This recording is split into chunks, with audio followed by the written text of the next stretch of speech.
Alright, gather round, financial gladiators and armchair economists. Welcome back to Boss Economics World, the only channel that cuts through the political platitudes and spreadsheet jargon to tell you what's really going on with your money, your country, and your future. Today, we're taking a trip. Not to the sun-drenched shores of a tax haven or the gleaming towers of a financial district. No, we're heading to the heart of Britain's former industrial engine room, Scunthorpe in the Humber region. The date is October 14, 2025, and what we're witnessing isn't just a local news story. It's a live-action documentary on Britain's slow, painful, and utterly predictable economic unraveling. This is ground zero for the latest stage of Britain's industrial decay, a cautionary tale written in rust, redundancy notices, and the quiet desperation of towns that the global economy, and their own government, have left for dead. So grab your coffee, because we're about to dissect the anatomy of a slow-motion collapse, from the personal pain of a single steelworker to the grand, systemic failures of a nation adrift in the turbulent seas of the 21st century economy. This is the story of how promises curdle into populist rage, and how decades of policy missteps come home to roost. Let's start at the micro level, the point of our analysis. Economics isn't about abstract numbers, it's about people. People like 63-year-old Martin Foster. He's spent nearly 50 years, 5 decades, at the Scunthorpe Steelworks. He's not just an employee, he's a living archive of an industry that built his town, sustained his family for generations, and is now being choked out of existence. In places like Scunthorpe, the steelworks isn't just an employer, it's the ecosystem. A statue in the town centre immortalizes it. When an entity like British Steel teeters on the brink, thanks to the latest salvo in a global trade war, in this case, higher EU tariffs, it's not a line item in a corporate report. It's a seismic event. As Martin puts it, you take that away, and the town dies. This isn't hyperbole. This is the brutal reality of the multiplier effect in reverse. Meet Claire Kilty, who runs a hairdressers on the high street. She can track the health of the steelworks by looking at her appointment book. When the husbands at the plant get paid, her salon is completely rammed.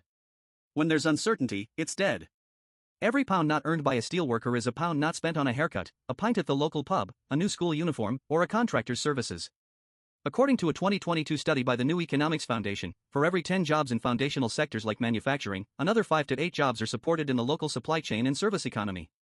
In Scunthorpe, that multiplier feels a lot closer to infinity.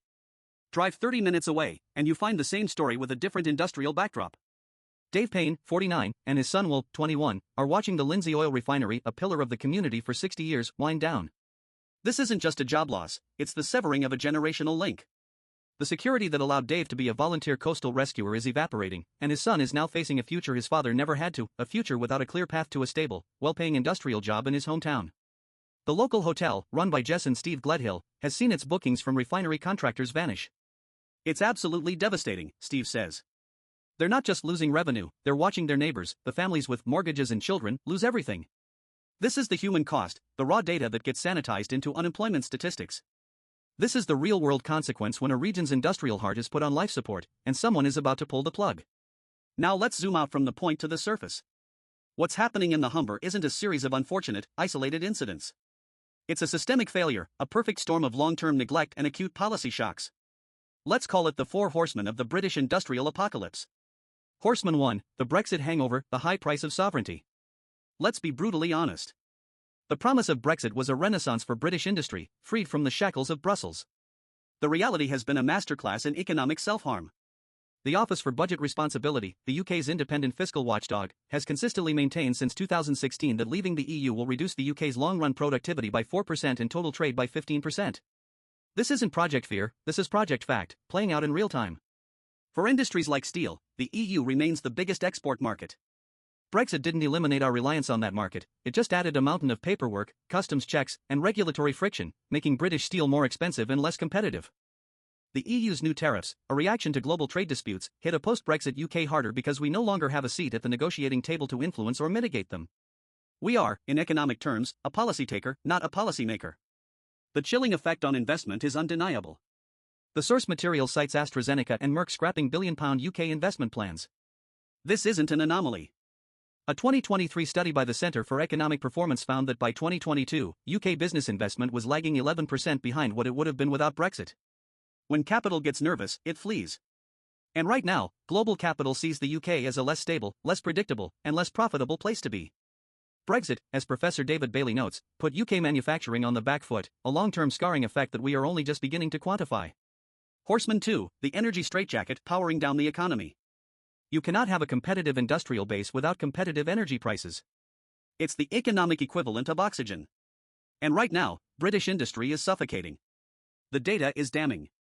A report from Make UK, the manufacturers' trade body, consistently shows that UK medium-sized manufacturers face the highest electricity prices among major European competitors.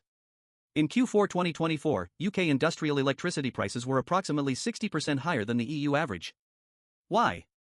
A toxic cocktail of factors: an over-reliance on natural gas to set the marginal price of electricity, glacially slow grid connection times for new renewable projects, and a chronic lack of a coherent, long-term energy strategy. The Labour government's new industrial strategy promises to cut power prices by 25% for energy-intensive industries, but not until 2027. This is like telling a drowning man that a lifeboat will be dispatched in 3 years. As Verity Davidge of Make UK rightly says, some companies just can't wait that long.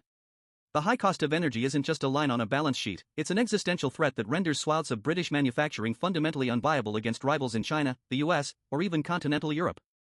Horsemen 3, the Global Subsidy Hunger Games, a knife at a gunfight. While Britain has been navel-gazing over Brexit and fumbling its energy policy, the rest of the world has moved on.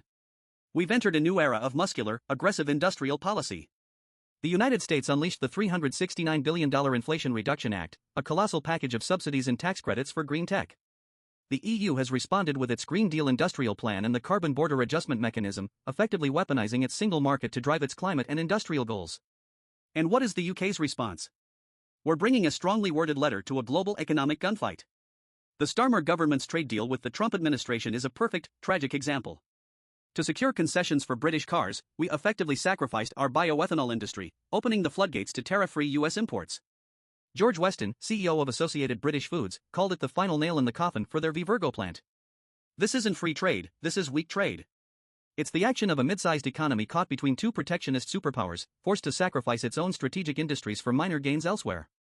The failure to secure a deal on steel tariffs, despite rolling out the royal red carpet for President Trump, is another symptom of this diminished stature. In the global economic Hunger Games, the UK is increasingly looking like a tribute from a district with no survival skills. Horsemen 4, the political vacuum when discontent finds a voice. When mainstream politics fails to provide answers, people look for alternatives. The rise of Nigel Farage's Reform UK in places like the Humber is the political manifestation of decades of economic failure. This isn't complicated.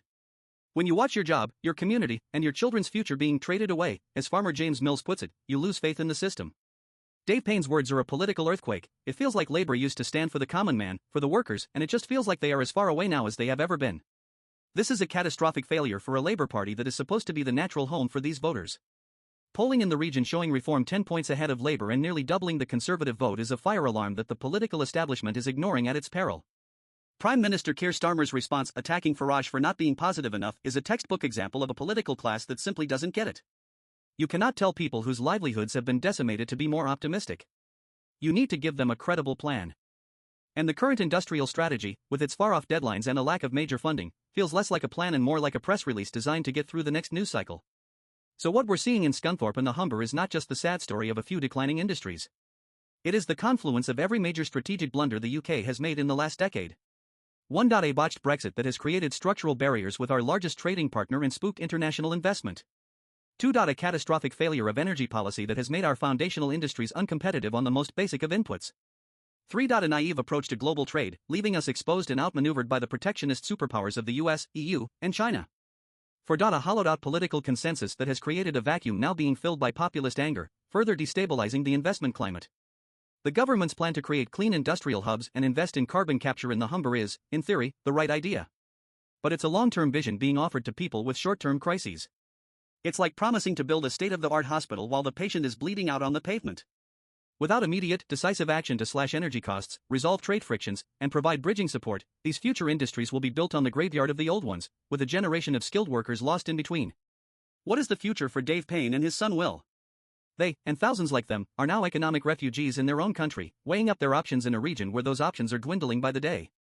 Their story is a microcosm of a nation at a crossroads. The UK is currently a case study in how not to manage an advanced economy in the 21st century. It's a petri dish for observing the effects of deindustrialization, populist politics, and poorly executed economic nationalism. The tragedy of Scunthorpe isn't that it's unique, the tragedy is that it's a blueprint for what could happen to other regions across the country if our leaders don't wake up and replace hollow rhetoric with a dose of brutal economic reality. So, the next time you hear a politician talk about leveling up or unleashing Britain's potential, think of Martin Foster, Dave Payne, and Claire Kilty. Ask them if they feel leveled up. Ask them if their potential has been unleashed. Their answer, written in the shuttered factories and quiet high streets of the Humber, is the only economic indicator that truly matters. That's all the time we have. Stay sharp, stay skeptical, and always follow the money.